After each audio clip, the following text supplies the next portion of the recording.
The voicemail arrived at the county sheriff's office on a Tuesday morning in October, 36 years after the case went cold. Caller ID showed a disconnected number. The voice was male, older, deliberate. He said a name that hadn't been spoken in an official capacity since 1987. And then he said something nobody outside the original investigation team should have known. The dispatch log from that night had a 4-minute gap. So why would a stranger know the exact length of the silence? This is about a disappearance that became a non-case. A file that sat in a basement storage room until someone decided it was time to speak. The victim's name was Laura Kendrick. She was 23.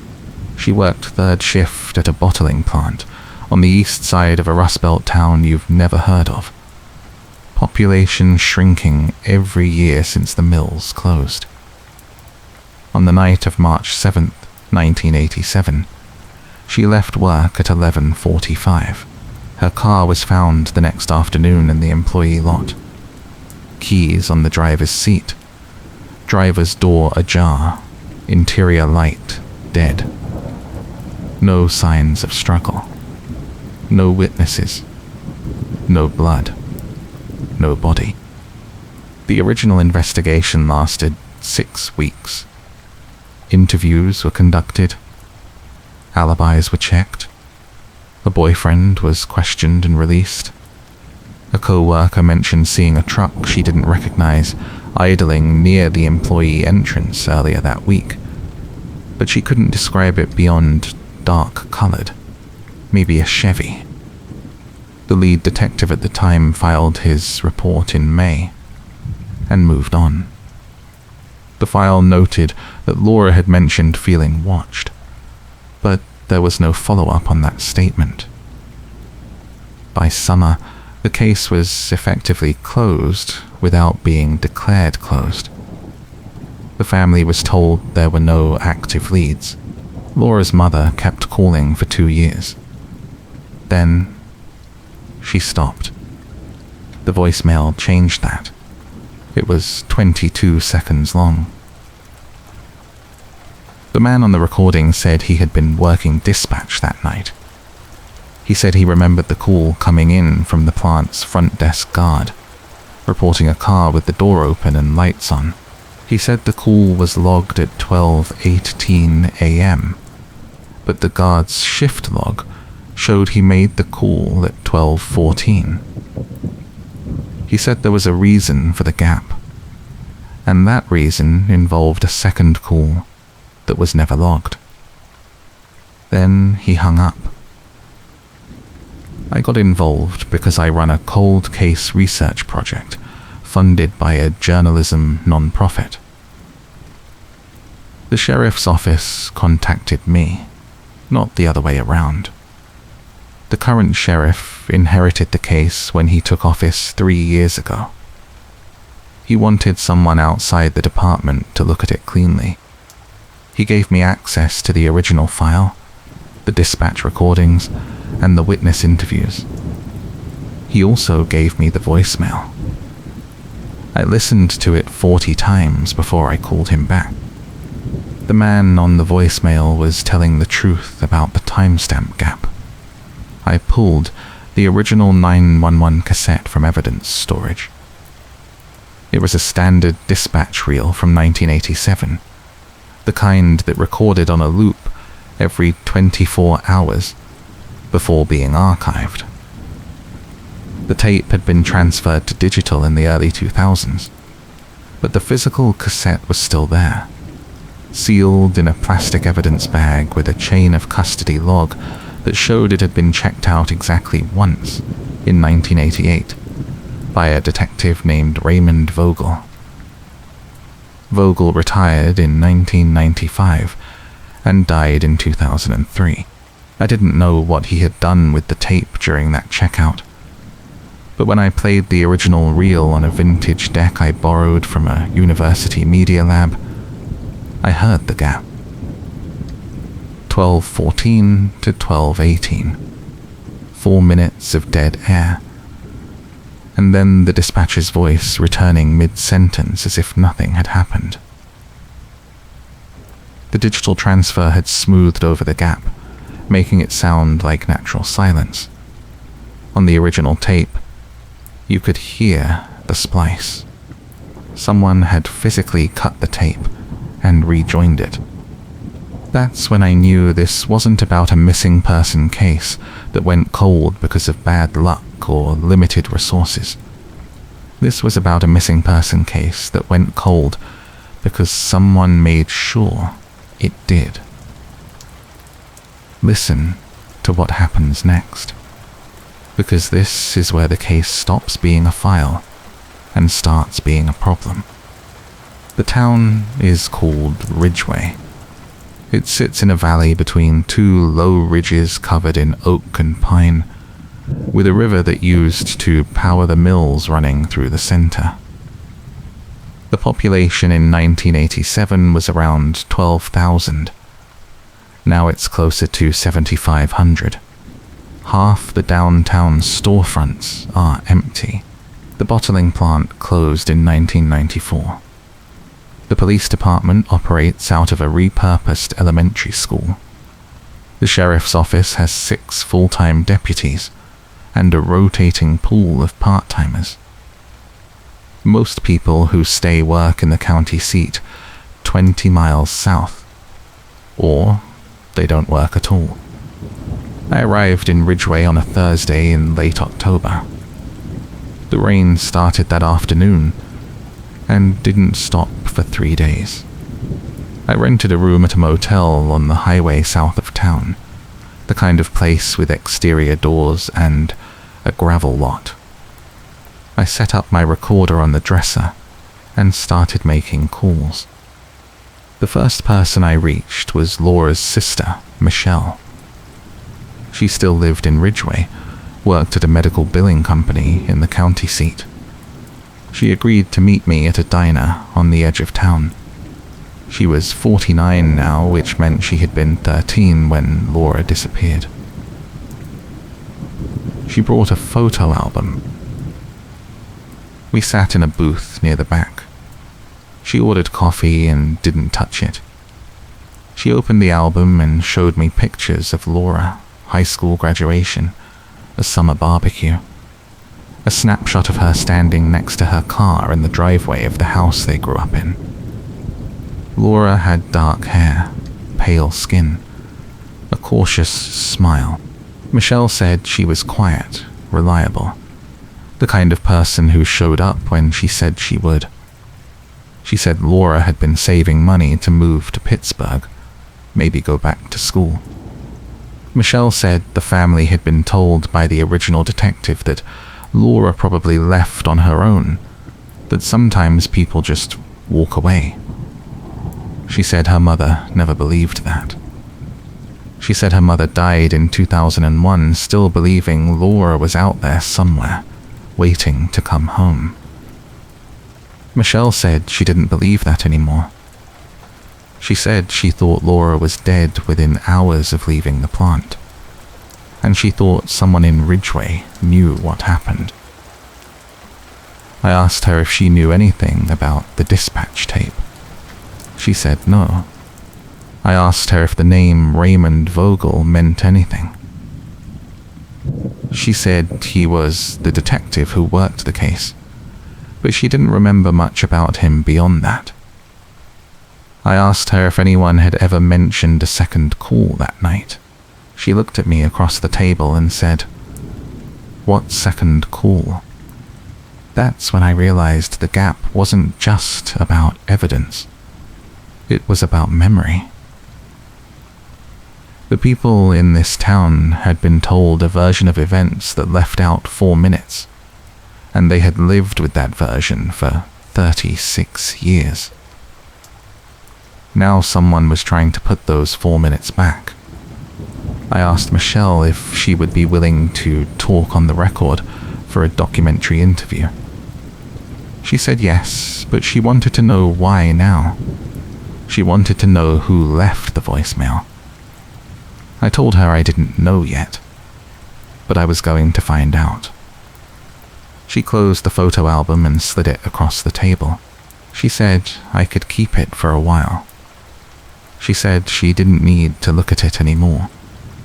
After Michelle left, I sat in the booth and listened to the rain on the diner roof. I thought about the voicemail. The man had been specific. He said he worked dispatch that night. If that was true, there would be a record.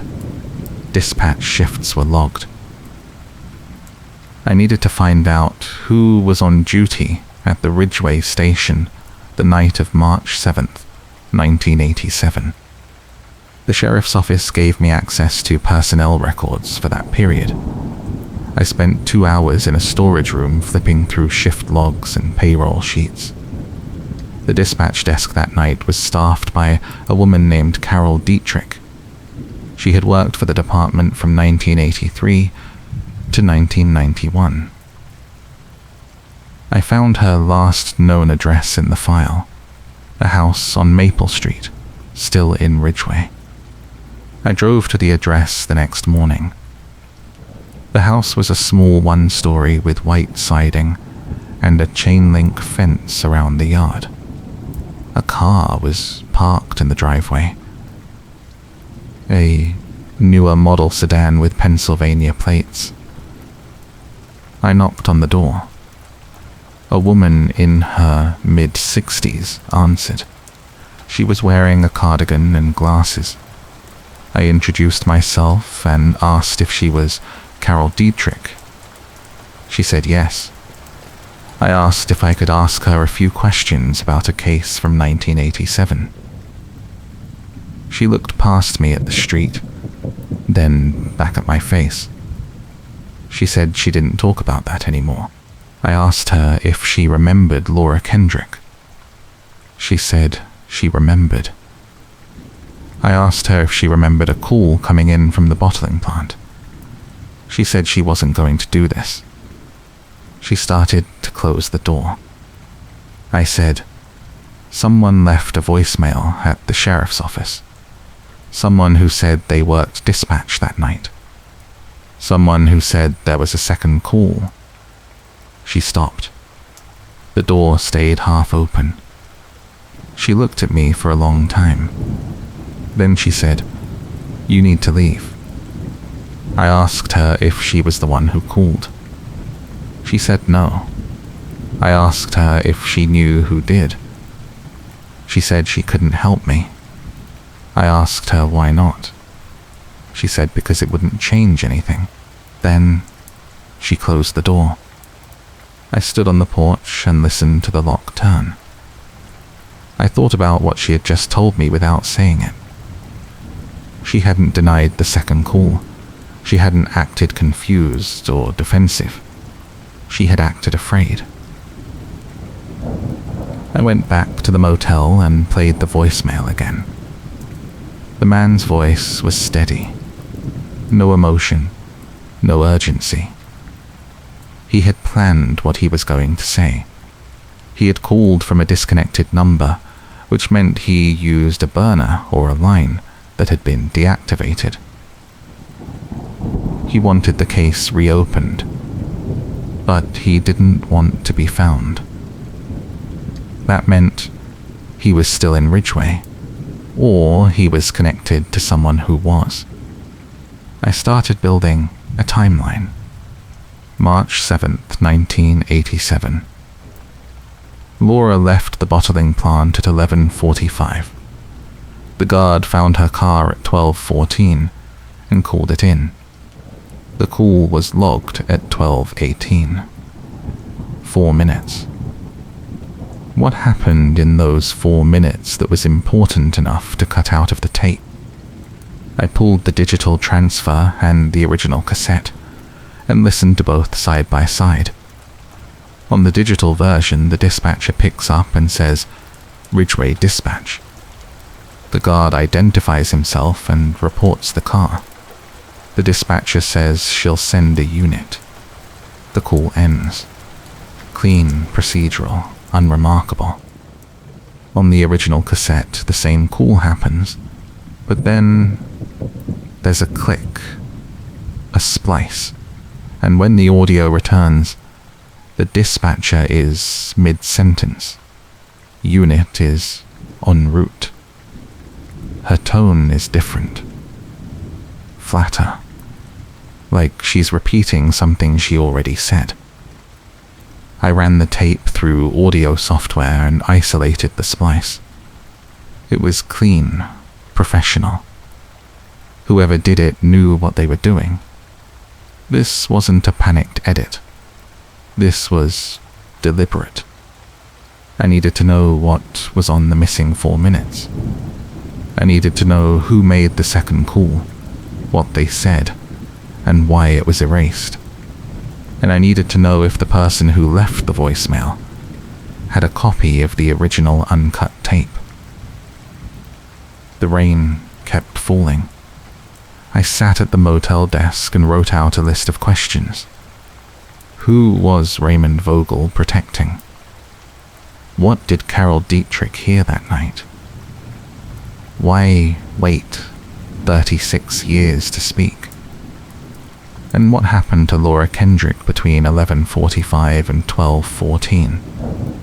The answers were in Ridgeway, buried under decades of silence and a collective agreement not to remember. But someone had broken that agreement. Someone had called. And now, the case was awake again, whether the town wanted it to be or not. I decided to start with the boyfriend. His name was Daniel Howell. In 1987, he was 23, worked maintenance at the same bottling plant where Laura worked the line. They had been together for 8 months. According to the original file, he was interviewed twice, once the morning after Laura disappeared, and again 3 days later. Both times he said the same thing. He had worked the evening shift that night, clocked out at 11:30, went home to his apartment on the north side of town. He lived alone. No alibi, no witnesses, but also no evidence placing him anywhere near Laura's car. The detective's notes described him as cooperative, but emotionally flat. The second interview included a polygraph. He passed. The file noted that he seemed genuinely confused about why Laura would leave without telling him. He said they had no plans to see each other that night. He said she had mentioned being tired, wanting to go straight home after her shift. I found Daniel Howell still living in Ridgeway. He was 59 now, worked as a supervisor at a distribution warehouse in the county seat. He had remarried in the mid-90s, divorced in 2005, no kids. I called him and explained who I was and why I wanted to talk. He was silent for a long time. Then he said he would meet me, but not in town. He said there was a rest stop on the highway south, near the state line. He said to meet him there at 6 in the evening. I got there early. The rest stop was a small pull-off with a couple of picnic tables, a cinder block restroom, and a vending machine that didn't work. The rain had stopped, but the sky was low and grey. A few trucks were parked in the lot. I sat at one of the tables and waited. Daniel arrived in a white pickup. He parked away from the other vehicles and walked over. He was tall, thin, with grey hair, and a face that looked like it had been holding the same expression for 30 years. He sat down across from me without shaking hands. He said, "I don't know what you think I can tell you." I said I wasn't accusing him of anything. I said I was trying to understand what happened that night, and he was one of the last people to see Laura before she left work. He said he didn't see her that night, He said they worked different areas of the plant in different shifts. He said he clocked out before she did. I asked him if that was unusual. He said no. He said their schedules didn't always line up. I asked him about their relationship. He said it was fine. He said they got along. He said they had talked about moving in together, maybe getting a place closer to Pittsburgh. But nothing was decided. I asked him if Laura had seemed worried about anything in the days before she disappeared. He said no. He said she was the same as always. Quiet, kept to herself, didn't cause problems. I asked him if he knew anything about a second 911 call that night. He looked at me like I had said something in another language. He said, "What second call?" I explained about the voicemail, the gap in the tape. He shook his head. He said he didn't know anything about that. He said the police told him Laura's car was found. And that was it. He said they asked him where he was. He told them. They tested him, and then they stopped asking. I asked him if he thought Laura left on her own. He looked out at the highway. He said he used to think maybe she did. He said maybe she got tired of the town, tired of the job, tired of him. He said people do that. But then he said, but her purse was in the car. Her keys were in the ignition. The engine was still warm. He said if you're leaving, you take your purse. You don't just walk away in the middle of the night and leave everything behind. I asked him if he had any idea who might have wanted to hurt Laura. He said no. He said she didn't have enemies. He said she was nice to everyone, didn't get involved in drama, didn't owe anyone money. He said the only person who ever gave her trouble was her supervisor at the plant. And that was just the usual boss nonsense. I asked him who the supervisor was. He said a man named Frank Calloway. He said Frank was one of those guys who thought yelling made him a leader. He said Frank rode Laura harder than most because she didn't push back. He said she would just take it and keep working.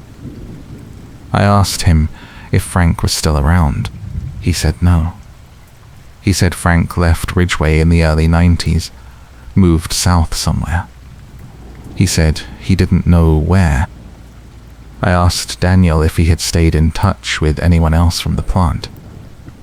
He said no. He said the place closed in 1994. Most people scattered. He said he moved to the warehouse job and tried not to think about that time. I asked him why he agreed to meet me if he didn't want to think about it. He was quiet for a long time. Then he said, because someone should know what really happened. He said, I don't know what it was, but I know it wasn't her leaving. He said, something happened to her that night, and nobody did anything about it. I asked him if he thought the police covered something up. He said he didn't know. He said he just knew that after the second interview, they stopped calling. He said it was like they decided it didn't matter. He said maybe it didn't matter to them. But it mattered to her family. He said it mattered to him. We sat there for a while. The light was fading. A truck pulled in, idled for a minute, then pulled back out. Daniel said he had to go. I asked him if there was anything else he remembered, anything that didn't make it into the police report. He thought about it. Then he said, there was one thing. He said a couple weeks before Laura disappeared, He saw her talking to someone in the plant parking lot after her shift. He said it was late, past midnight. He said he was leaving and she was standing by her car, and there was a man with her. He said he didn't recognize the man. He said he asked Laura about it the next day, and she said it was nobody, just someone asking for directions. He said he didn't think much of it at the time, but later, after she was gone, he thought about it. He said the man wasn't from around here. He said he was sure of that. I asked him why he was sure. He said because the man was wearing a suit. He said nobody in Ridgeway wore a suit at midnight in a bottling plant parking lot. Daniel stood up. He said that was all he had. He said he hoped I found something, but he wasn't going to hold his breath. He walked back to his truck and drove off. I sat at the picnic table and watched the highway. A man in a suit, asking for directions. 2 weeks before Laura disappeared, it didn't fit with the story of a woman who decided to leave on her own. It fit with something else. I went back to the motel and pulled the case file again. There was no mention of anyone in a suit. No mention of a stranger in the parking lot. Either Daniel never told the police, or they didn't write it down. I made a note to follow up. I needed to find out who else worked at the plant that night. I needed to find out if anyone else saw the man. The next morning I went to the county clerk's office and pulled employment records for the bottling plant. The company had been dissolved in 1996, but the records were archived. I spent 3 hours going through payroll logs and shift schedules for March 1987. I made a list of everyone who was working the same shift as Laura the night she disappeared. 12 names. I started making calls. Most of the numbers were disconnected. 3 people had died. 2 had moved out of state and I couldn't track them down. That left 5. I reached 4 of them over the next 2 days. None of them remembered seeing a man in a suit. 2 of them barely remembered Laura.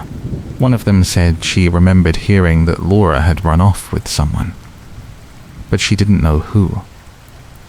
One of them, a woman named Beth Cranston, said she remembered Laura being upset the week before she disappeared. She said Laura had come into the break room crying. She said when she asked what was wrong, Laura said it was nothing, just a bad day. Beth said she got the feeling it was more than that, but Laura didn't want to talk about it. I asked Beth if she remembered anything else. She said she remembered Frank Calloway being in a mood that whole week. She said he had been riding everyone hard, but especially Laura. She said she didn't know what it was about, but she got the feeling something had happened between them. I asked her what she meant by that. She said she didn't know for sure. She said it was just a vibe. She said Frank had a reputation for being inappropriate with the younger women on the line. She said nothing you could prove. Just comments, looks, standing too close. She said most of the women learned to avoid him. She said Laura was good at that.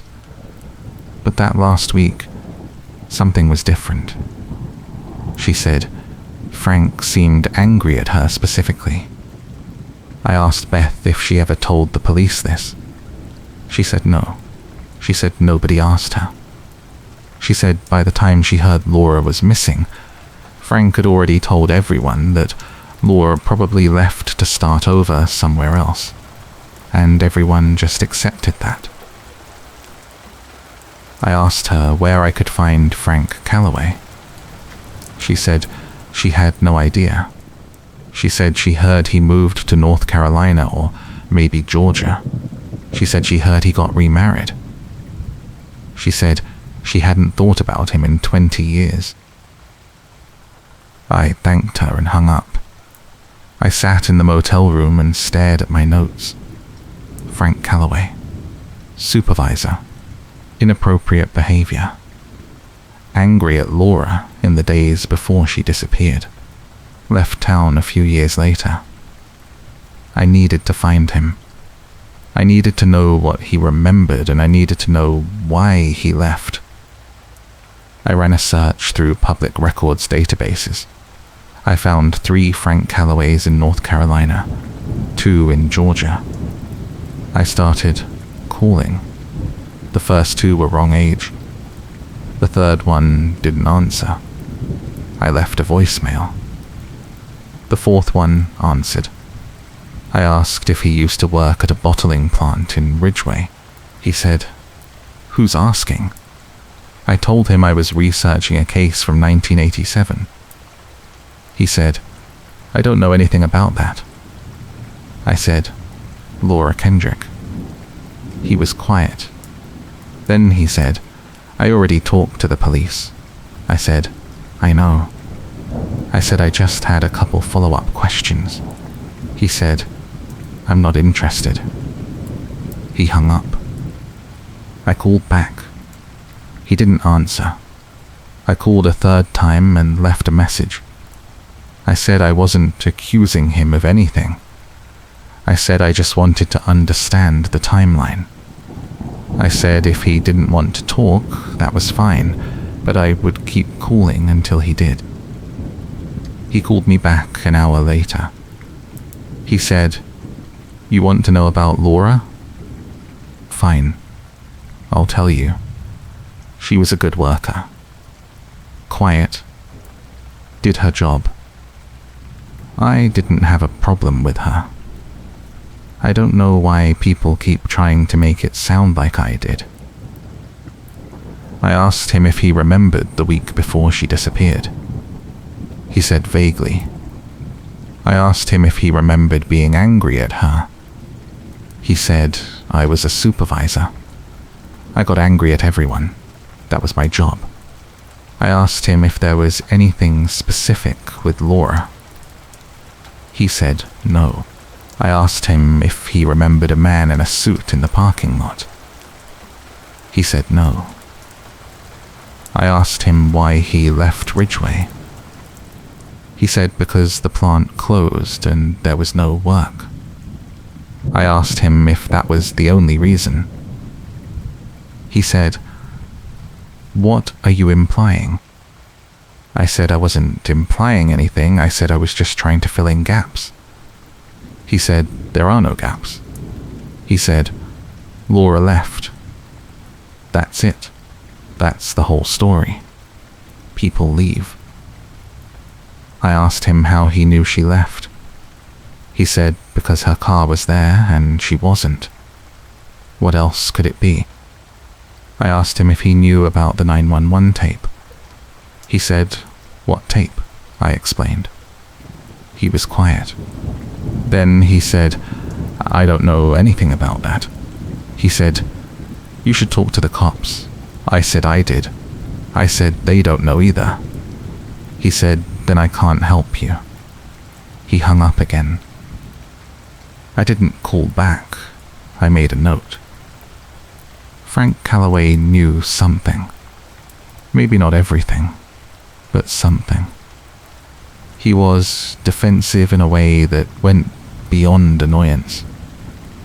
He was trying to end the conversation, not defend himself. That meant he was worried about what I might find. I needed to dig deeper into Frank's timeline. I needed to know where he was the night Laura disappeared. And I needed to know if anyone could confirm it. I also needed to know if he had any connection to the man in the suit. I went back to the sheriff's office and asked for the original witness statements. The clerk pulled the file and I sat in a conference room and went through every page. Frank Calloway had been interviewed once, 4 days after Laura disappeared. He said he had been home that night. He lived alone. No alibi, but the detective's notes said Frank was cooperative and had no apparent motive. The interview lasted 20 minutes. There was no follow-up. I compared that to Daniel Howell's interviews.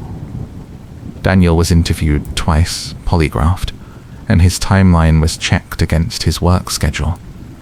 Frank was interviewed once and never brought in again. Why? The detective was Raymond Vogel, the same man who checked out the 911 tape and died in 2003, the same man who wrote that Laura probably left on her own. I started pulling everything I could find on Raymond Vogel. He had joined the Ridgeway Police Department in 1979, made detective in 1985, retired in 1995. His service record was clean. No disciplinary issues. No complaints. He had worked dozens of cases, most of them minor, thefts, assaults, vandalism. The Laura Kendrick case was the only missing person investigation on his record. He closed it as a voluntary departure in 1988. The file noted that there was no evidence of foul play, no body, no witnesses, and no leads. The case went cold. But Vogel had checked out the 911 tape in 1988 and held on to it for an unknown period of time. Why? What was he looking for? Or what was he hiding? I needed to talk to someone who knew Vogel. I needed to know what kind of cop he was. And I needed to know if anyone had ever questioned his work on the Kendrick case. I called the sheriff's office and asked if anyone on staff had worked with Vogel. The clerk said there was one deputy who started in the early 90s, a man named Tom Braddock. He was still on active duty. I asked if I could speak with him. She said she would pass along the message. Tom Braddock called me that evening. He sounded cautious. He said the sheriff told him I was working on the Kendrick case. He said he didn't know much about it since it was before his time, but he remembered Vogel. I asked him what he remembered. He said Vogel was old school, quiet, kept to himself, did his job. Braddock said he never heard anyone say a bad word about him. I asked him if Vogel ever talked about the Kendrick case. Braddock said no. He said by the time Braddock joined the department, the case was already cold. He said Vogel never brought it up. I asked Braddock if he knew anyone who might have worked more closely with Vogel. He thought about it. He said there was a dispatcher from that era, a woman named Carol Dietrich. I said I had already tried talking to her. He said she wouldn't talk to you? I said no. He said, that's interesting. I asked him why. He said because Carol usually loves talking about the old days. He said she's friendly, chatty, always willing to help. He said if she shut you down, it means she's scared. I asked him what she would be scared of. He said he didn't know, but he said if I wanted to know more about Vogel, I should talk to his widow. He said Vogel's wife was still alive, still living in Ridgeway. Her name was Diane. He said she lived in a house on the east side of town near the old school. He said she kept to herself, but she might talk if I approached her the right way. I thanked him and hung up. I had a new lead. Diane Vogel. If anyone knew what her husband had been thinking in 1987, it was her. If anyone knew why he checked out that tape, it was her. And if anyone knew what happened in those 4 minutes, it might be her too. I drove to her house the next morning. It was a small brick ranch with a tidy yard and a mailbox shaped like a birdhouse. I knocked on the door. A woman in her 70s answered. She had white hair pulled back in a bun, sharp eyes, a careful expression. I introduced myself. I said I was working on a cold case her husband had investigated. She said, "Which one?" I said, "Laura Kendrick." She didn't move. She didn't invite me in. She said, "Raymond closed that case." I said, "I know." I said I had a few questions about the evidence. She said, "What evidence?" I told her about the 911 tape. I told her about the gap. I told her about the voicemail. She listened without interrupting. When I finished, she said, "Who left the voicemail?" I said I didn't know. She said, "Then how do you know it's real?" I said, "Because I verified the gap." I said the tape was spliced. She looked at me for a long time. Then she said, "Come in." We sat in her living room. It was neat, quiet, smelled like old wood and lavender. She offered me tea. I accepted. She poured 2 cups and sat across from me. She said, "Raymond never talked about that case at home." I asked her why not. She said because it bothered him. She said he didn't usually bring work home, but that one stayed with him. She said he would sit up late sometimes, going through files, making notes. She said he did that for months after the case went cold.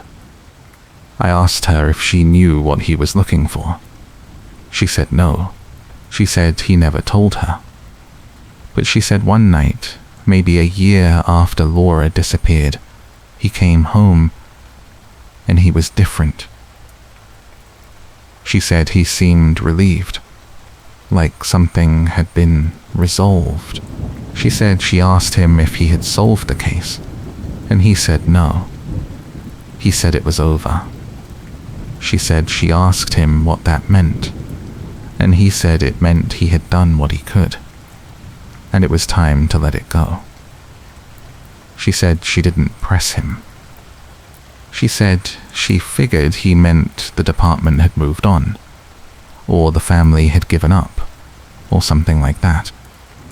I asked her if she remembered him bringing home a 911 tape. She said no. I asked her if he ever mentioned a second call. She said no.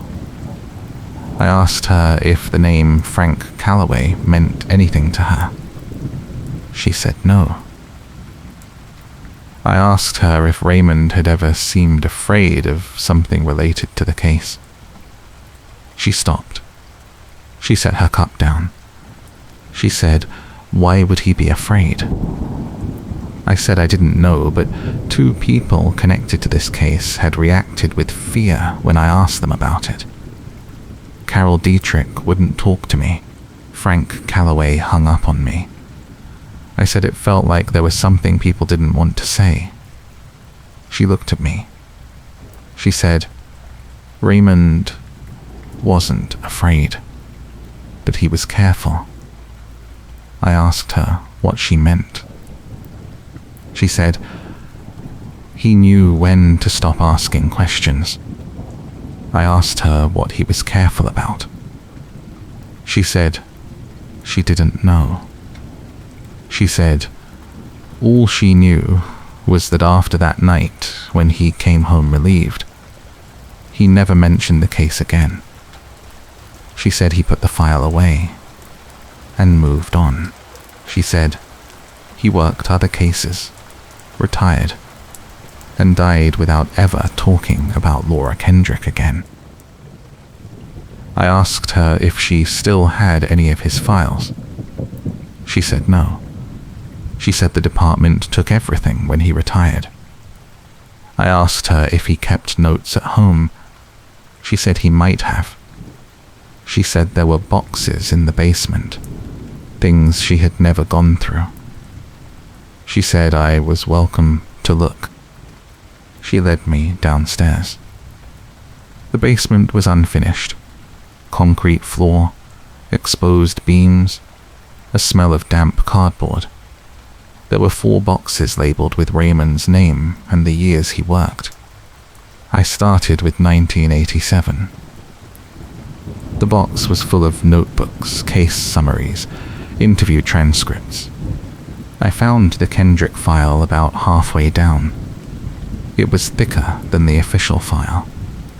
There were pages of handwritten notes, timeline sketches, witness lists. I flipped through it. Most of it matched what I had already seen, but near the back there was a folded piece of paper, loose, not clipped to anything. I opened it. It was a photocopy of a phone log. The header said Ridgeway Police Department Dispatch Line, March 7th, 1987. The log showed 2 calls. The first was the guard reporting Laura's car. The second was time-stamped at 12:16. The caller field was blank. The notes field said, male caller, refused to identify. Reported altercation in plant parking lot earlier in evening. Hung up before dispatcher could obtain details. I read it 3 times. A second call. A male caller. An altercation in the parking lot. This was what had been cut from the tape. This was what Vogel had found. And this was what someone had erased. I looked up. Diane was standing at the bottom of the stairs. I held up the paper. I said, "Did you know about this?" She said no. She said she had never seen it. I said, "This is the second call. This is what was on the missing 4 minutes." She said, "Who made the call?" I said, "I don't know, but whoever it was, they saw something. They saw what happened to Laura." Diane sat down on the bottom step. She said, "Why would Raymond keep this and not turn it in?" I said, "Because someone told him not to, or because he knew turning it in would make things worse." She said, "For who?" I said, "I don't know yet, but I'm going to find out." I asked if I could take the paper. She said yes. She said, "If it helps you find out what happened to that girl, take it."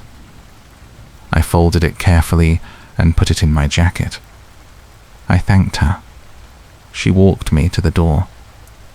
Before I left, she said, "Be careful." I asked her why. She said, "Because if Raymond was careful, it was for a reason." She said, "He was a good man. He wouldn't have buried something unless he thought digging it up would hurt someone who didn't deserve it." I didn't know what she meant by that, but I knew it mattered. I drove back to the motel. I sat at the desk and stared at the photocopy. A male caller. An altercation. 12:16, 2 minutes after the guard called in the car. Someone had seen something, called it in, and then the call was erased. Why? I started building a list of possibilities. The caller was involved and felt guilty. The caller was a witness and was threatened. The caller was someone in a position of authority who couldn't be seen calling in a tip. The caller was the man in the suit. I needed to find out who answered that second call. I needed Carol Dietrich to talk. I needed to know what she heard, who told her to erase it, and why she was still afraid 36 years later. I drove to her house that night. It was late, past 10. The lights were on. I knocked. She didn't answer. I knocked again. I said, "Carol, I know you're in there." I said, "I found the phone log. I know about the second call." I said, "I'm not going away." The door opened. She looked older than she had a few days before. She looked tired. She said, "You shouldn't be here." I said, "I need to know what was on that call." She said, "I can't tell you." I said, "Why not?" She said, "Because it'll get people hurt." I said, "Who?" She didn't answer. I said, "Laura Kendrick is dead. Someone killed her. You know that. You've always known that." She looked at me. Her eyes were wet. She said, "I know." She let me in. We sat in her kitchen. She didn't offer me anything. She sat with her hands folded on the table. She said, "I answered that call." She said, "It was a man. He didn't give his name. He said there had been a fight in the parking lot at the plant. He said someone had been hurt. He said it happened around 11:30. I asked him who was hurt. He said he didn't know. He said he just saw two people arguing, and then one of them fell. He said he didn't see what happened after that. He said he was calling from a payphone on Route 9. I asked him for his name. He hung up. I asked her if she recognized the voice. She said no. I asked her if she told Vogel. She said yes. She said she told him right away. He came in that morning and listened to the tape. He made a copy. He took it with him. She said he told her not to mention it to anyone. She said she asked him why, and he said because he needed to verify the information first. He said if it turned out to be nothing, he didn't want to start rumors. She said she understood. She said she kept quiet. I asked her when the tape was erased. She said a week later. She said Vogel came in and asked for the original. She said he took it into the evidence room and came back 20 minutes later. She said he told her the call had been removed. She said she asked him why. He said because it was irrelevant. He said the caller had been mistaken. He said there was no evidence of an altercation, and the call had been made by someone who was probably drunk or confused. He said leaving it on the tape would create false leads. She said she didn't believe him, but she didn't argue. She said Vogel was a good cop, and if he said it was irrelevant, she trusted him. I asked her if she ever heard the call again. She said no. I asked her if she made a copy. She said no. She said she didn't think to. She said back then they didn't have the technology to make copies easily. She said Vogel had to take the tape to a specialist to get it copied. She said by the time she realized the call had been erased, it was too late. I asked her if anyone else knew about the call. She said yes. She said the sheriff knew. She said Vogel had to file a report, and the sheriff signed off on it. I asked her who the sheriff was in 1987. She said his name was Bill Kern. I asked her if he was still alive. She said no. He died in 1999, heart attack. I asked her if anyone else had access to the tape. She said only Vogel and the evidence clerk. I asked her who the evidence clerk was. She said it was a man named Steve Pullman. I asked if he was still around. She said no. He left the department in 1989. She said he moved out of state. She didn't know where. I asked her why she was scared. She looked at me. She said, "Because I know what happened." I said, "What happened?" She said, "Someone made that call disappear because it implicated someone important." She said, "Vogel didn't do it on his own. Someone told him to. Someone with authority. Someone who could make sure he kept his mouth shut." She said, "And if they find out I'm talking to you, they'll do the same thing to me." I asked her who they were. She said, "I don't know." She said, "All I know is that after the tape was erased, Vogel changed."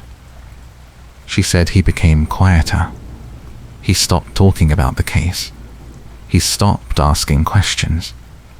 She said it was like he had been told to let it go.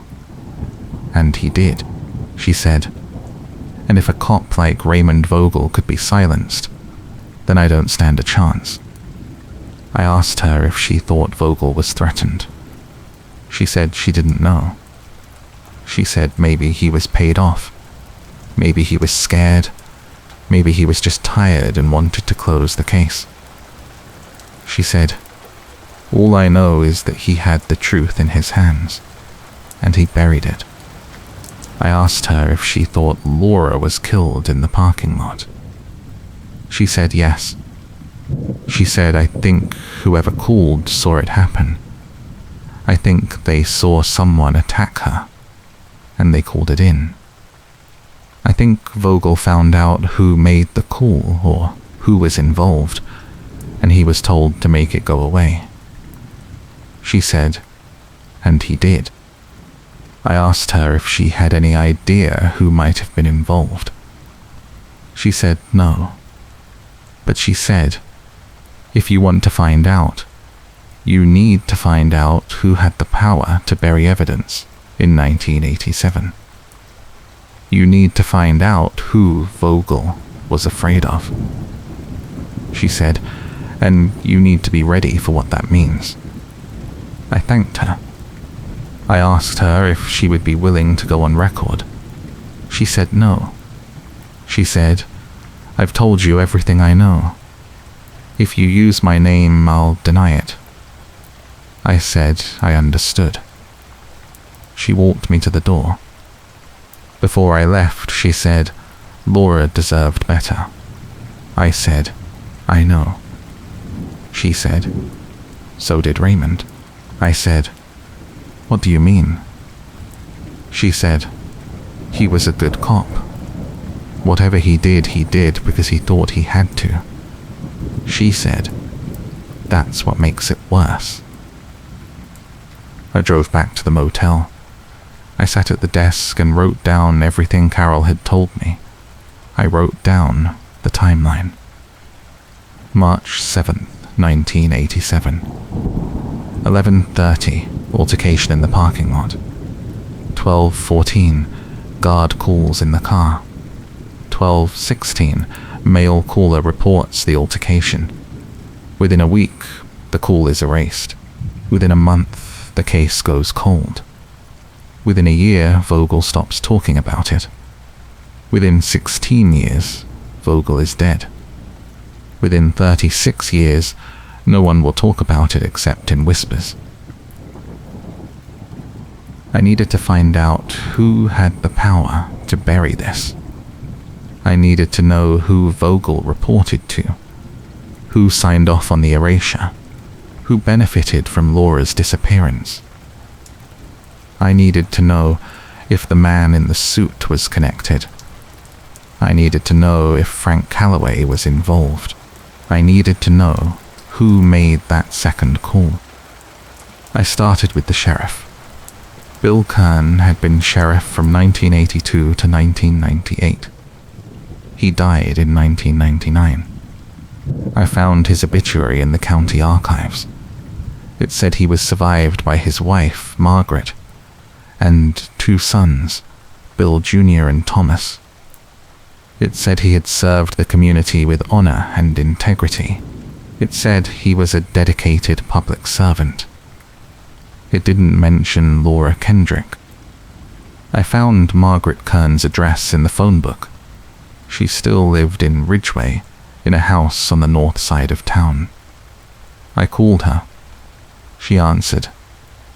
I introduced myself. I said I was researching a cold case her husband had worked on. She said, which one? I said, Laura Kendrick. She was quiet. Then she said, I don't know anything about that. I said, I just have a few questions. She said, my husband is dead. I can't help you. I said, I understand, but anything you remember could be helpful. She said, I don't remember anything. She hung up. I called back. She didn't answer. I left a message. I said, Mrs. Kern, I know this is difficult. I said, I know your husband was a good man. I said, but I believe something happened in 1987 that he was involved in, and I need to understand what it was. I said, if you know anything, please call me back. She didn't call back. I drove to her house. It was a 2-story colonial with a wide porch and a garden that looked like it had been neglected for years. I knocked. She didn't answer. I knocked again. I said, Mrs. Kern, I know you're home. I said, I'm not going away. The door opened. She looked like she was in her 80s. She was thin, grey, with tired eyes. She said, what do you want? I said, I want to know what your husband knew about Laura Kendrick. She said, he didn't know anything. I said, that's not true. I said, he signed off on erasing evidence. She said, I don't know what you're talking about. I said, the 911 tape, the second call. She looked at me. Her face changed. She said, who told you about that? I said, it doesn't matter. I said, I need to know why it was erased. She said, I can't tell you. I said, why not? She said, because it'll destroy everything. I asked her what she meant. She said, my husband made a mistake. She said he thought he was doing the right thing. She said he thought he was protecting people. I asked her who he was protecting.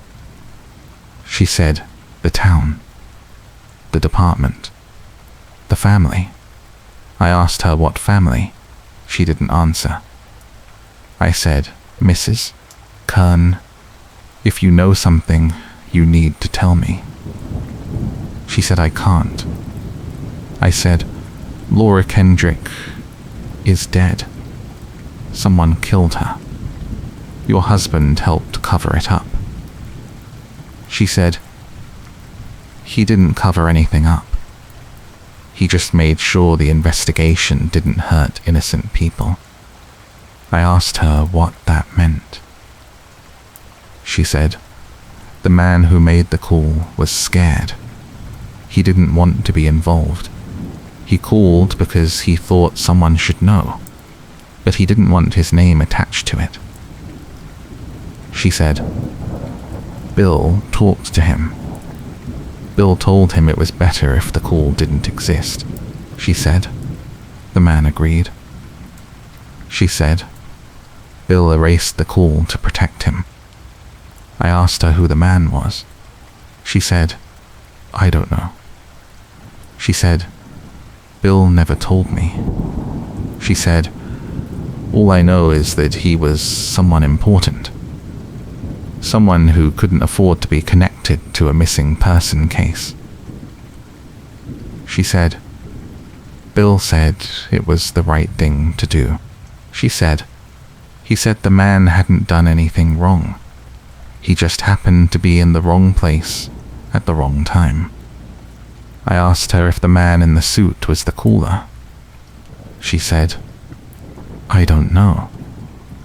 I asked her if Frank Calloway was the caller.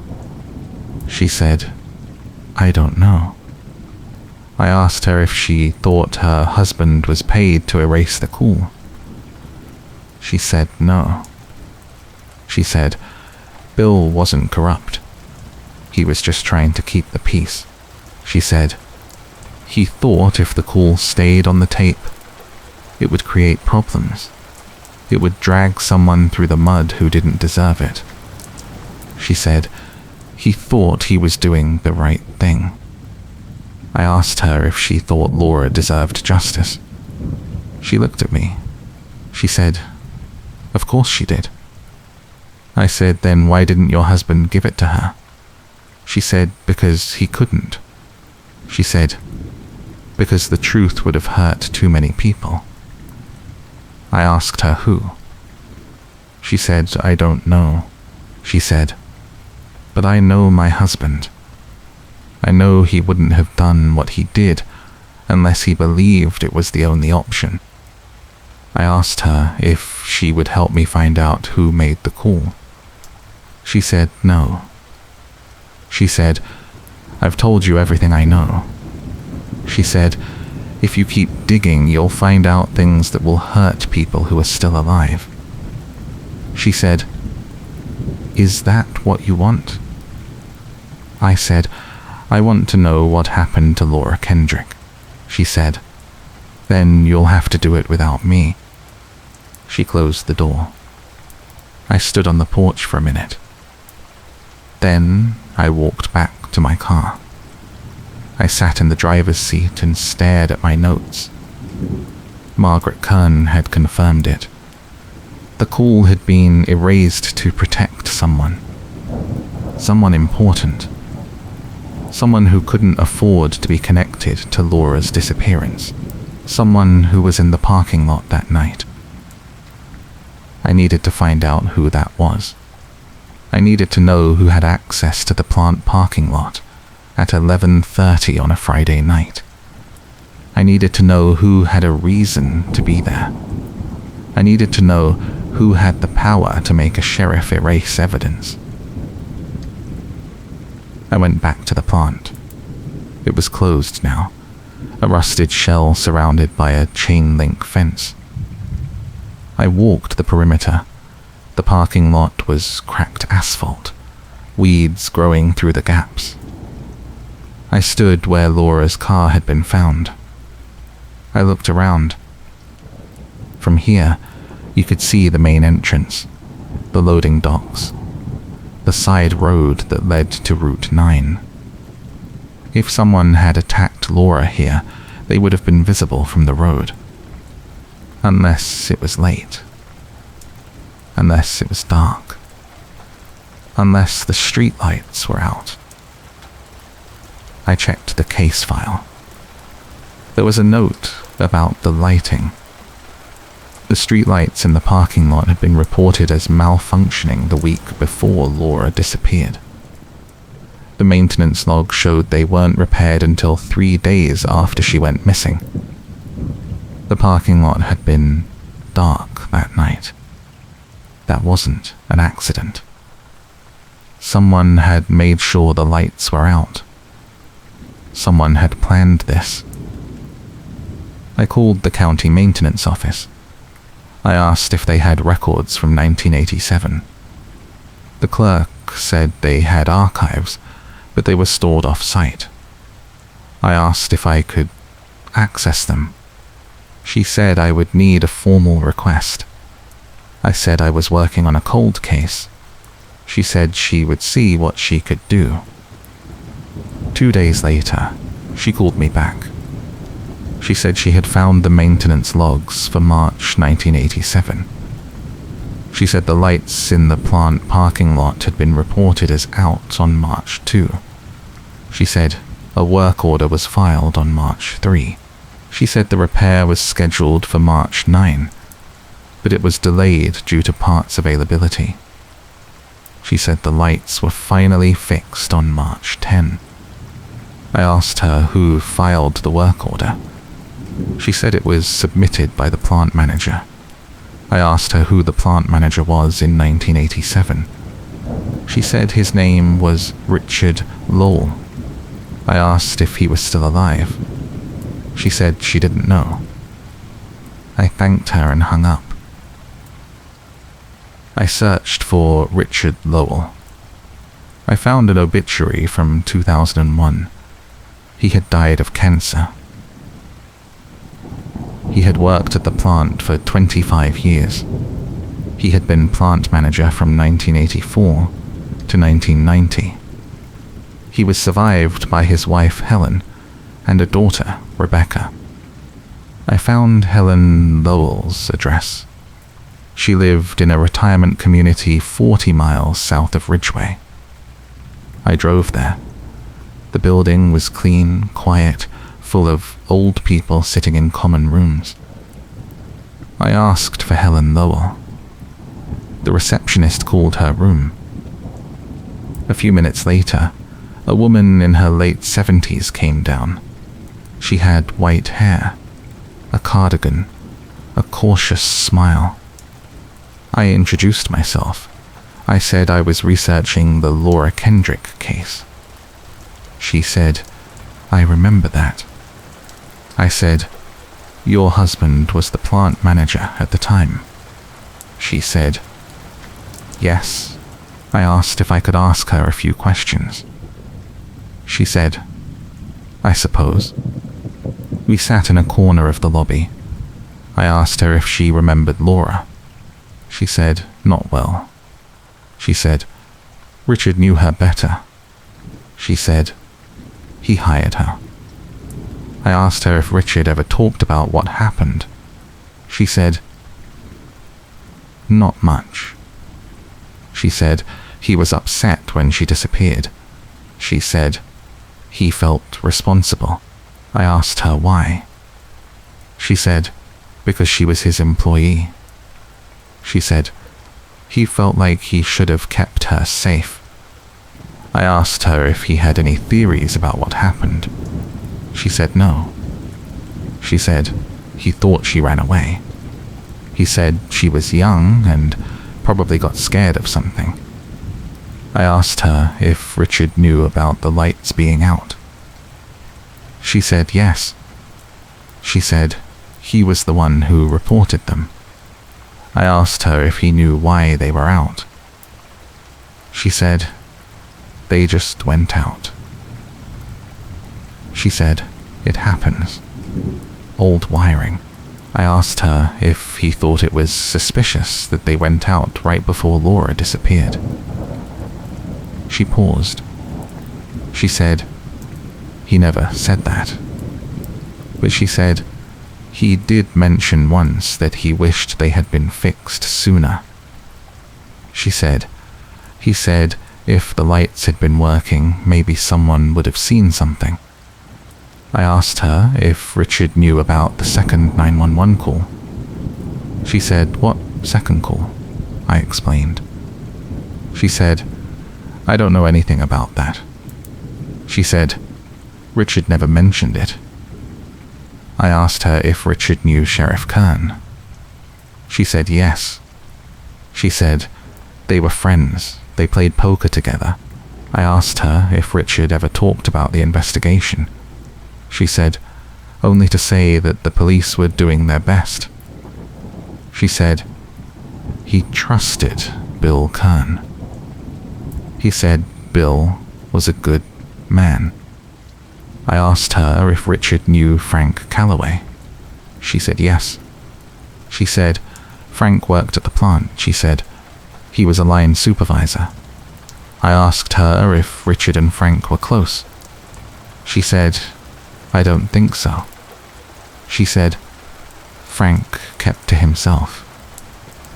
She said Richard said Frank was reliable, but not friendly. I asked her if Richard ever mentioned Frank in connection with Laura. She said no. I asked her if Richard knew anyone who drove a dark sedan and wore a suit. She said lots of people wore suits. I asked her if he knew anyone who might have been in the parking lot the night Laura disappeared. She said, I don't know. She said, Richard never talked about that. She said, he just wanted to move on. I thanked her. Before I left, I asked her if Richard ever seemed scared after Laura disappeared. She said, scared? I said yes, like he was worried about something. She thought about it. She said, maybe. She said he did become more careful. She said he stopped working late. He started locking his office. He stopped talking to reporters. She said. I asked him why, and he said he didn't want to be involved. He said it was police business, not his. I asked her if she thought he knew something. She said, I don't know. She said, but if he did, he took it to his grave. I drove back to Ridgeway. I was starting to see the shape of it. Richard Lowell had filed the work order to fix the lights, but only after Laura disappeared. The lights had been out for 5 days before she went missing. Someone had known they were out. Someone had used that darkness.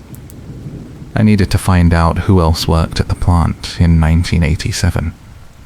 I needed to know who had access to the parking lot.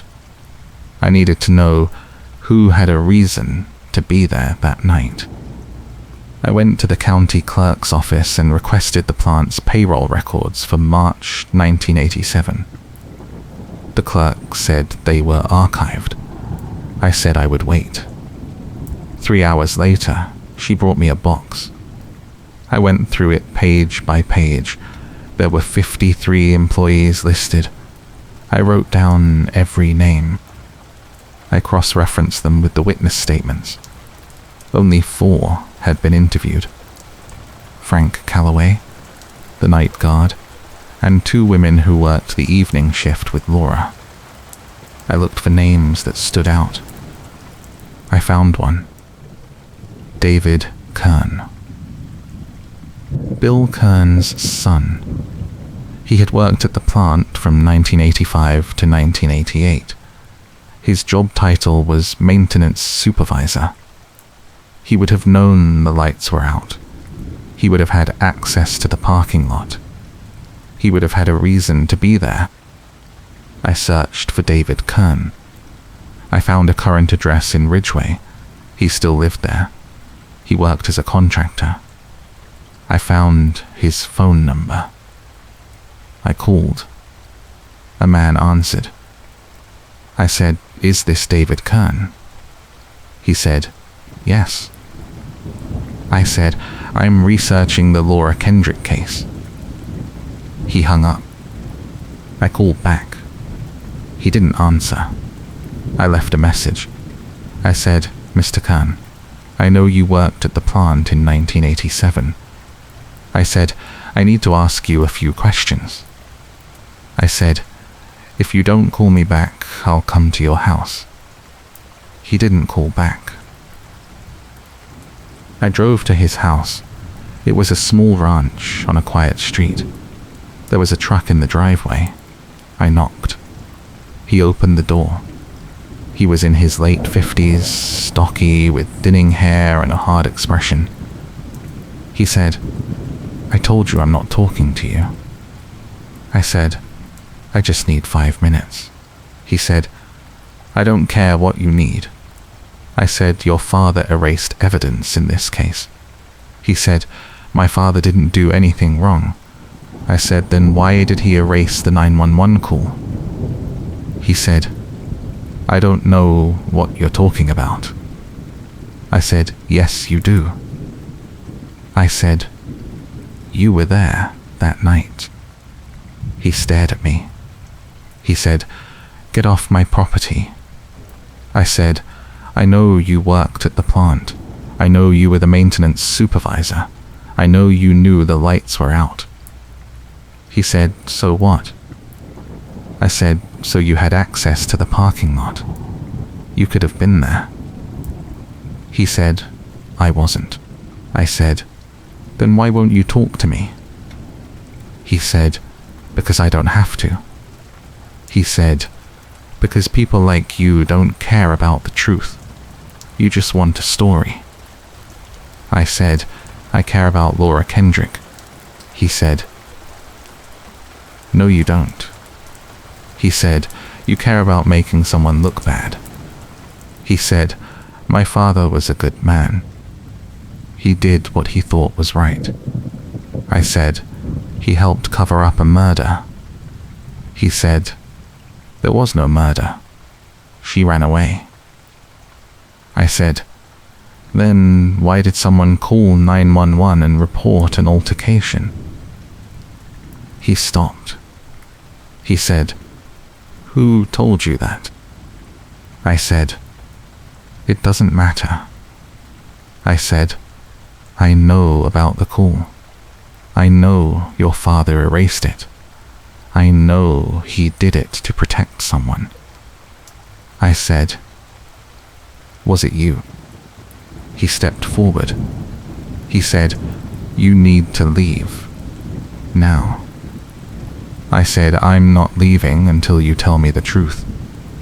He said, "The truth is you're trespassing." He said, "If you don't leave, I'll call the cops." I said, "Go ahead."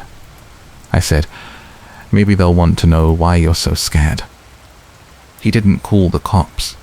He just stood there, breathing hard. Then he said, "I didn't do anything to that girl." I said, "Then who did?" He said, "I don't know." I said, "But you know something." He said, "I don't know anything." I said, "Your father protected someone. Was it you?" He said, "No." I said, "Then who?" He looked at me. He said, "You're not going to let this go, are you?" I said, "No." He said, "Fine." He said, "I'll tell you what I know. But you're not going to like it." He said, "I was at the plant that night. I was checking the electrical panel. The lights had been flickering all week, and I was trying to figure out what was wrong. I was there around 11. I saw Laura's car in the parking lot. I didn't see her. I finished what I was doing and left around 11:15. When I got to the main road, I saw another car pull into the lot. It was a dark sedan. I didn't think anything of it. I went home. I asked him if he saw who was driving. He said no, it was too dark. I asked him if he told anyone. He said yes. He said, "The next day, when I heard Laura was missing, I told my father." He said, "I told him I saw the car. I told him I thought maybe it was connected." He said, "My father asked me if I saw the driver. I said no. He asked me if I saw the plates. I said no." He said, "Then there's nothing to tell." He said, "It was probably just someone turning around." I asked him if he believed that. He said, "At the time, yes." He said, "But later, when I heard the case went cold, I started to wonder." I asked him if he ever asked his father about it. He said, "Yes." He said, "I asked him if the police had found anything." He said, "No." He said, "I asked him if they were still looking." He said, "No." He said, "The case was closed." She ran away. He said, I asked him if he was sure. He said yes. He said, he told me to let it go. He said, there was nothing I could do. I asked him if he knew who made the second 911 call. He said no. I asked him if he thought his father erased the call to protect him. He said maybe. He said my father didn't want me involved. He didn't want me dragged into an investigation. He said I was young. I had a future. He didn't want me associated with a missing person case. I asked him if he thought the car he saw was involved. He said, I don't know. He said, but I think about it sometimes. I think about what might have happened if I had stayed a few more minutes, if I had seen who got out of that car, if I had done something. I asked him if he would testify to what he saw. He said no. He said, it won't bring her back. He said, and it'll just drag my father's name through the mud. He said, he's dead. Let him rest. I said, what about Laura? He said, she's dead too. He closed the door. I stood on his porch for a minute, listening to the rain. David Kern had just confirmed what I suspected. Someone in a dark sedan had arrived at the plant parking lot minutes after he left. That someone had encountered Laura Kendrick. That someone had made sure no one would ever know what happened next. And Bill Kern had erased the evidence to protect his son from being connected to the scene. But David said he left before the sedan arrived. If that was true, then the person in the sedan wasn't him. So who was it? I went back to the case file. I looked at the timeline again. Laura left the diner at 10:45. She arrived at the plant around 11. David Kern was there until 11:15. The sedan arrived sometime after that. The 911 call came in at 11:32. That gave the driver of the sedan roughly 15 to 20 minutes with Laura before someone called for help. Who made that call? Who was close enough to hear an altercation but didn't stay to help? I thought about Frank Calloway. He said he drove past the plant around 11:30. He said he saw Laura's car but didn't stop. But what if he did stop? What if he saw something? What if he was the one who called 911? I called him. He answered on the third ring. I said, Frank, I need to ask you something.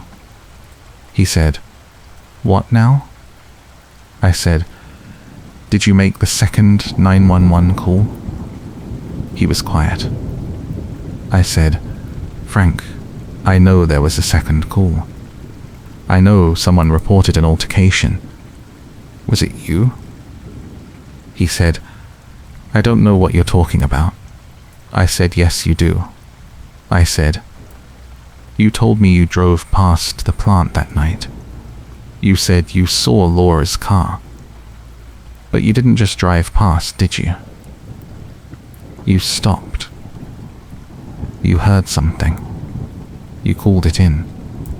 He said no. I said, then who did? He hung up. I drove to his house. It was raining harder now, the kind of rain that makes everything grey and flat. I knocked on his door. He didn't answer. I knocked again. I said, Frank, I know you're in there. I said, I know you made the call. I said, I'm not leaving until you talk to me. The door opened. He looked tired. He said, you don't know when to quit. I said, No. He said, "Fine. Come in." We sat in his kitchen. He poured himself a coffee. He didn't offer me one. He said yes. I made the call. I said, "Why didn't you tell me before?" He said, "Because I was scared." I said, "Of what?" He said, "Of being blamed." He said, "I didn't do anything wrong, but I knew how it would look. I was there. I heard it. I called it in. Then I left. If the police found out, they would have thought I was involved. So I kept my mouth shut. I asked him what he heard. He said I was driving past the plant. I saw Laura's car in the parking lot. The lights were out, so I couldn't see much. But I heard voices. A man and a woman. The man was angry. The woman was crying. I pulled over. I was going to get out and see if she needed help.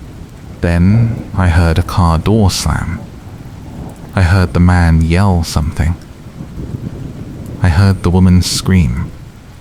Then it went quiet. I asked him what he did. He said, "I called 911. I told them there was a fight. I told them someone needed help." The dispatcher asked me my name. I panicked. I hung up. I got back in my car and I left. I thought the police would come. I thought they would find her. I thought she would be okay. I asked him why he didn't go back. He said, "Because I was a coward." He said, "I should have stayed. I should have helped her. But I was scared. I was scared of the man.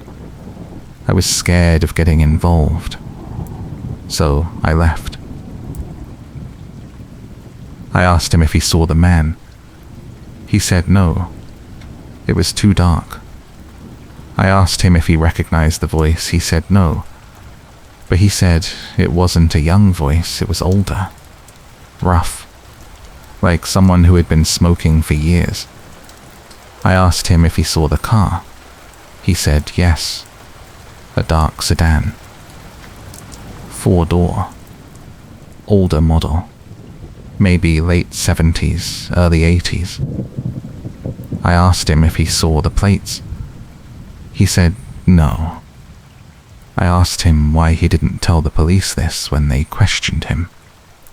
He said because by the time they questioned me, the call had been erased. Bill Kern told me the case was closed. He told me Laura ran away.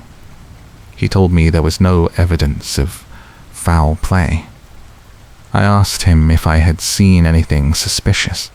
I said no. He said good. He said if I heard anything different, I should let him know. But he said it in a way that made it clear I shouldn't say anything at all. I asked him if he thought Bill Kern knew about the call. He said, of course he did. He said he's the one who erased it. I asked him why he would do that. He said, I don't know. He said, maybe to protect his son. Maybe to protect someone else. Maybe to protect the town. He said, Ridgway was dying. The plant was closing. People were leaving. The last thing we needed was a murder investigation. So Bill did what he thought was best. He made it go away. I asked him if he thought Laura was dead. He said yes. He said, I've thought about that night every day for 37 years. I've thought about what I heard. I've thought about what I should have done. And I know she didn't run away. Someone killed her that night. And I let it happen. I asked him if he would testify to what he heard. He said yes. He said, I'm old now. I'm dying. I don't have anything left to lose. If telling the truth helps find out what happened to her, then I'll do it. I thanked him. Before I left, I asked him if he had any idea who the man in the sedan was. He said no, but he said, I've been thinking about it. He said the voice sounded familiar. Not like someone I knew well, but like someone I had heard before. Someone local. Someone who had been around a long time. I asked him who he thought it was. He said, I can't say for sure. But he said, if I had to guess, I would say it was someone who had a reason to be at the plant that night. Someone who had access. Someone who wouldn't have been questioned. He said, maybe a manager. Maybe someone in maintenance. Maybe someone who worked there and knew the parking lot would be dark. I said, like Richard Lowell. He said, maybe. But he said, Richard died 20 years ago. He said, if it was him, we'll never know.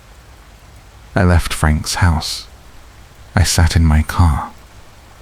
I listened to the rain on the roof.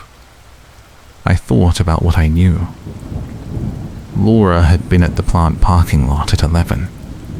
David Kern had been there until 11:15. Someone in a dark sedan arrived shortly after.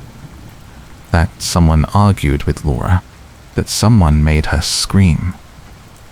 Frank Calloway heard it and called 911. Bill Kern erased the call. Laura was never seen again. The man in the sedan was older. His voice was rough. He had access to the plant. He knew the lights were out. He knew no one would see him. Richard Lowell fit that description. But he was dead. Unless it wasn't him. Unless it was someone else. I thought about the people who worked at the plant. I thought about the maintenance records. I thought about who had access to the parking lot that night. Then I remembered something. Helen Lowell had said Richard stopped working late after Laura disappeared. He started locking his office. He stopped talking to reporters. He became careful. Why would he do that if he wasn't involved? Unless he knew who was. I went back to the payroll records. I looked at the names again. I looked for anyone else in management or maintenance. I found 2 more names. One was a shift supervisor named Thomas Mercer. The other was an assistant plant manager named Gregory Nash. I searched for Thomas Mercer. I found an obituary from 2015. He had died of a heart attack. He was survived by his wife and 3 children. There was no mention of the plant. I searched for Gregory Nash. I found nothing. No obituary. No address. No phone number. It was like he had disappeared. I went back to the county clerk's office. I asked if they had any records for Gregory Nash. The clerk searched the database. She said, "We have a birth certificate and a driver's license from 1984. Nothing after 1990. I asked if there was a death certificate. She said, no. I asked if there was a forwarding address. She said, no. I asked if there were any property records. She said, no. He just stopped existing. I asked her if that was normal. She said, not really. She said, usually there's something, a tax record, a utility bill, a court document. But for him, there's nothing. It's like he left and never came back. I asked her if she could find out where he was living in 1987. She said, "I can check the old tax rolls." She went into the back. 10 minutes later, she came out with a folder. She said he was living at 428 Oakwood Drive. It's on the east side of town. I asked her if the house was still there. She said, "I don't know. You'd have to go look."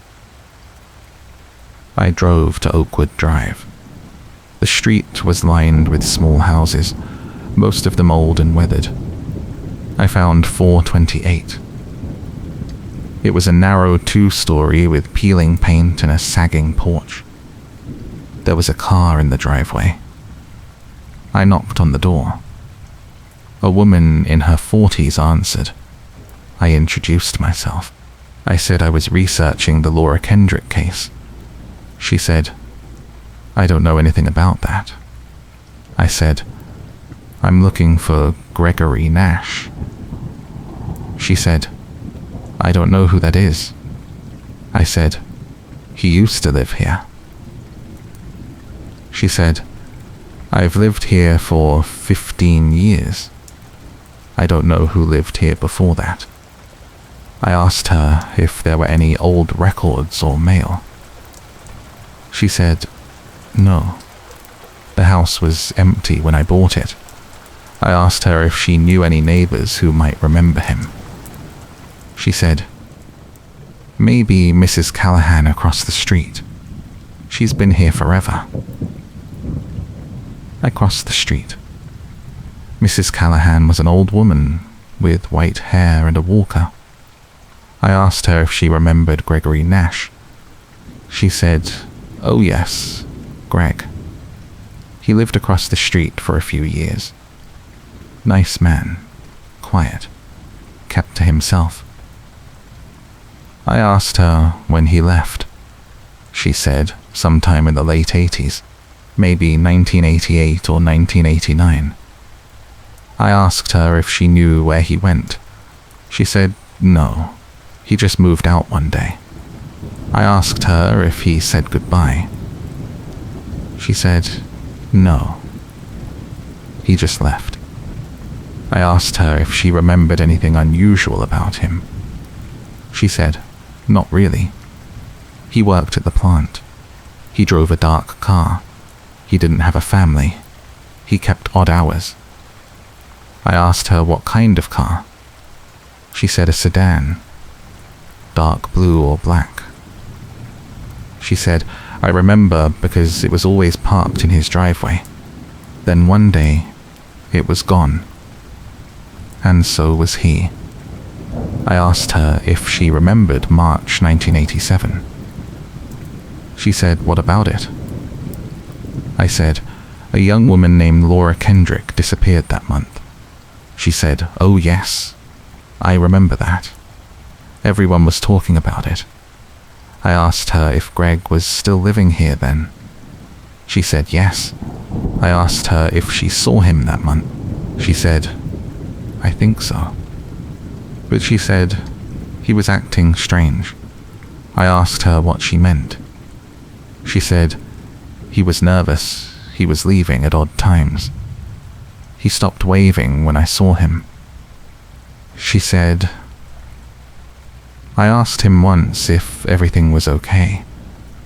He said yes. But he didn't seem okay." I asked her if she saw him the night Laura disappeared. She said, "I don't remember. It was a long time ago." But she said, "I do remember he left town not long after." She said, "Maybe a year later." She said, "I thought it was strange. He didn't tell anyone. He just packed up and left." I thanked her. I walked back to my car. I sat behind the wheel. I was close now. I could feel it. Gregory Nash had lived across the street from the Callahan house in 1987. He drove a dark sedan. He worked at the plant. He had access to the parking lot. He left town a year after Laura disappeared. He vanished completely after 1990. He fit every part of the profile. I needed to find him. I needed to know if he was still alive. I needed to know what happened that night. I went back to the county clerk. I asked if there were any other records for Gregory Nash. She said, "Let me check the court archives." She disappeared into the back. 20 minutes later, she came out with a thin file. She said, "There's one thing. A restraining order filed in 1986. A woman named Denise Harmon filed it against Gregory Nash. She said it was dismissed after 6 months. I asked her if she had an address for Denise Harmon. She said, "I have an address from 1986. I don't know if she still lives there." I drove to the address. It was a small house on the south side of town. A woman answered the door. She was in her late 50s, with short grey hair and tired eyes. I asked if she was Denise Harmon. She said, "Yes." I said, "I'm researching the Laura Kendrick case." I said, "I'm looking for Gregory Nash." Her face changed. She said, "Why?" I said, "I think he might have been involved." She said, "In what?" I said, "In Laura's disappearance." She was quiet for a long time. Then she said, "Come in." We sat in her living room.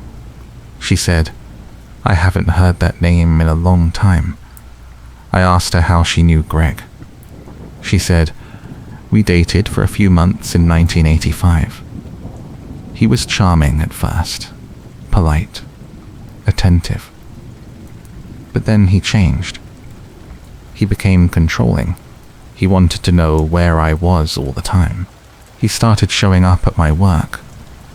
He would call me late at night. I broke up with him. He didn't take it well." I asked her what he did. She said he started following me. He would park outside my house. He would leave notes on my car. He would call and hang up. I filed a restraining order. The judge granted it. He stayed away for a few months. Then the order expired. He came back once. He knocked on my door. He said he just wanted to talk. I told him to leave. He did. I never saw him again. I asked her if she knew he worked at the plant. She said yes. That's how we met. I worked in the office. He was the assistant plant manager. I asked her if she knew he had access to the parking lot. She said yes. He had keys to everything. I asked her if she remembered March 1987. She said yes.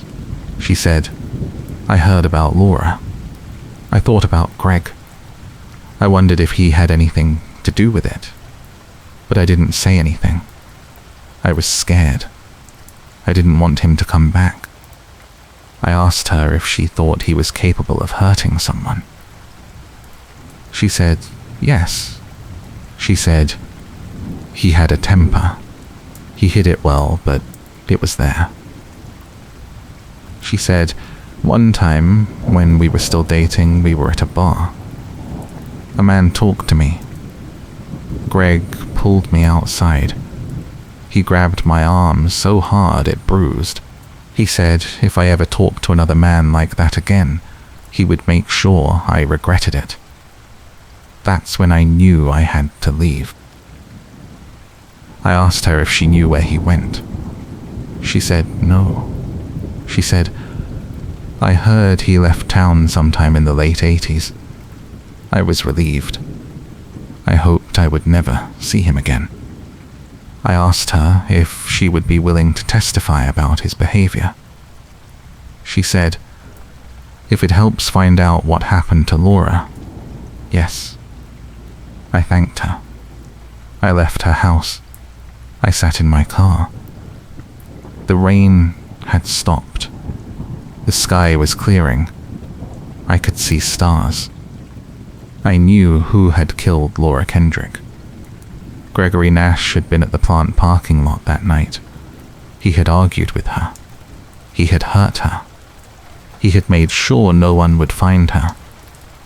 Then, he had disappeared.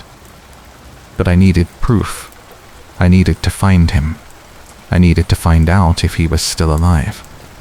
And if he was, I needed to make him confess. I went back to my hotel. I opened my laptop. I searched every database I could access. I searched criminal records, DMV records, social security records, property records, tax records. I found nothing. Gregory Nash had vanished. Then I tried something else. I searched for death records in neighboring states. I found one match. Gregory Nash. Died in 2019. Buried in a small cemetery in Pennsylvania. There was no obituary. No family listed. Just a name and a date.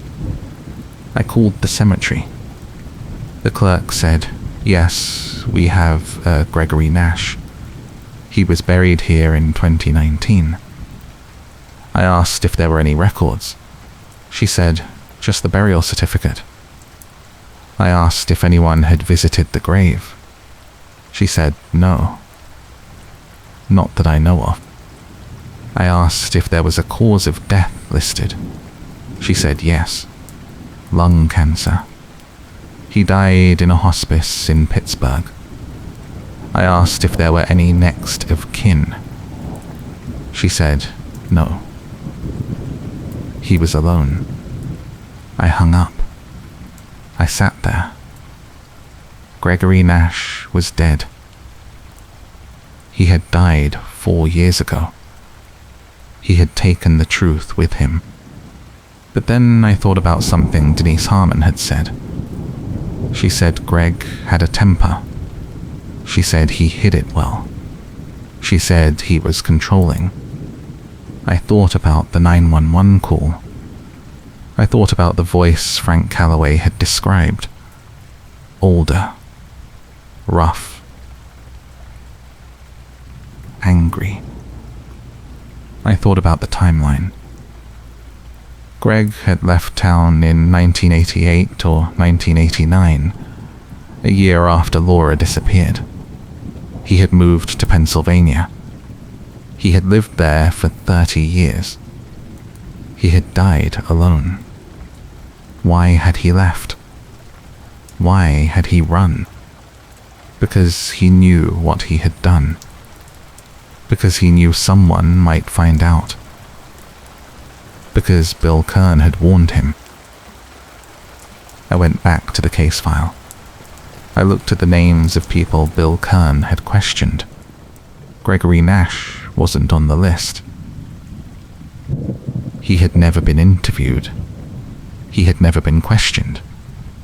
He had never been considered a suspect. Why? Because Bill Kern had protected him. Just like he had protected his son. Just like he had protected the town. I called Denise Harmon. I asked her if Bill Kern knew about the restraining order. She said yes. She said, "I filed it at the sheriff's office. Bill was the one who served it." I asked her if Bill knew Greg. She said, "I think so." She said, "I remember Bill saying something about Greg being a good employee. He said Greg just needed to cool off. He said Greg wouldn't bother me again." I asked her if Bill ever followed up. She said, "No." She said, "The order expired, and I never heard from Bill again." I hung up. I understood now. Bill Kern had known about Greg's history. He had known Greg was violent. He had known Greg had access to the parking lot. And when Laura disappeared, he had known Greg was involved. But instead of investigating, he had helped Greg disappear. He had erased the evidence. He had closed the case. He had let Greg walk away. And 30 years later, Greg had died alone in a hospice, taking the truth with him. But I had the truth now. I had the timeline. I had the witnesses. I had the motive. I had the opportunity. I had the means. I knew what had happened to Laura Kendrick. I wrote it all down. I compiled the evidence. I contacted the state police. I gave them everything I had. I told them about the erased 911 call. I told them about Gregory Nash. I told them about Bill Kern's cover-up. I told them about Frank Calloway's testimony. I told them about Denise Harmon's restraining order. I told them about David Kern's statement. They said they would investigate. They said they would reopen the case. They said they couldn't promise anything, but they would do what they could. 3 months later, they called me. They said they had found Laura Kendrick. Her remains were discovered in a shallow grave in the woods behind the plant. The land had been owned by the company in 1987. It had been sold to a developer in 1995. The developer had been clearing the land for new construction when they found her. The state police confirmed the identity through dental records. They said she had been strangled. They said the injuries were consistent with an assault. They said she had been dead since March 1987. They said they couldn't charge Gregory Nash because he was dead. But they said they could confirm he was the primary suspect. They said the evidence pointed to him. They said they believed he had killed her and buried her in the woods. They said Bill Kern had helped him cover it up. They said they were reopening the investigation into Bill Kern's conduct. They said they were reviewing all of his cases. They said if they found evidence of other cover-ups, they would pursue charges against anyone still living who had been involved. David Kern declined to comment. Frank Calloway gave a statement. He said he was sorry he hadn't come forward sooner. He said he hoped Laura's family could find peace. Laura's mother had died in 2003. Her father had died in 2010. She had no siblings. There was no one left to mourn her except the town that had forgotten her. I went to her grave. It was a small plot in the Ridgeway Cemetery. There was a simple headstone. It said, Laura Marie Kendrick. 1968. Nactinus. 1987. Beloved daughter. I stood there for a long time. I listened to the wind in the trees. I thought about the girl who had just wanted to go home. The girl who had been killed in a dark parking lot by a man who couldn't let go. The girl who had been buried in the woods and forgotten for 37 years. I thought about the men who had protected her killer, the sheriff who had erased the evidence, the son who had stayed silent, the witness who had been too scared to speak. I thought about the town that had let it happen, the town that had been dying even then, the town that had chosen silence over truth. And I thought about the rain that had been falling that night, the rain that had washed away the blood, the rain that had covered the sounds, the rain that had kept falling year after year, while Laura lay in the woods, alone. I left a small stone on her grave. It's an old tradition. A way of saying, I was here. I remember you. Then I walked away. The case was closed. The truth was out. Laura Kendrick had been found. But the rain kept falling. And the town kept forgetting. And somewhere, in a cemetery in Pennsylvania, Gregory Nash lay in an unmarked grave, his secrets buried with him. Almost